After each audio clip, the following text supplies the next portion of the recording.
Pati ang cellphone mo, pati ang relo mo, pati ang kwintas mo, iwaralat mo yung gabos. Oh, walat ko, oh. Para kayan, mayong problema, walat ko yan, oh. Hindi mo na yung gabos lang, napadaw yan. Up! Yang sapatos mo, ako din kayo na nagbakal, kaya pati yan pakiwalat. Okay, walat ko. Pati yung bado mong sulot mo niyan, pakihuba. Yung may problema. Pati yung short mo, mayo kang dadarahon dyan. Nakipagsuwayang ka, di ba? Pwes, iwaralat mo yan.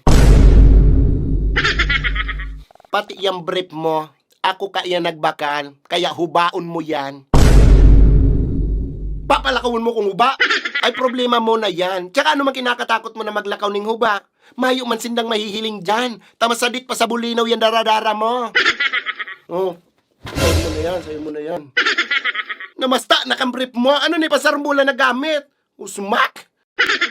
Next time, kung mabata ka, make sure na maipapalamon ka. Bakit si babae pang mabuhay sa imo. Daniel Padilla ka, ha? Dahil ka na nasupog. Kala mo kung sisay na maurag. Mayo man, kaloka.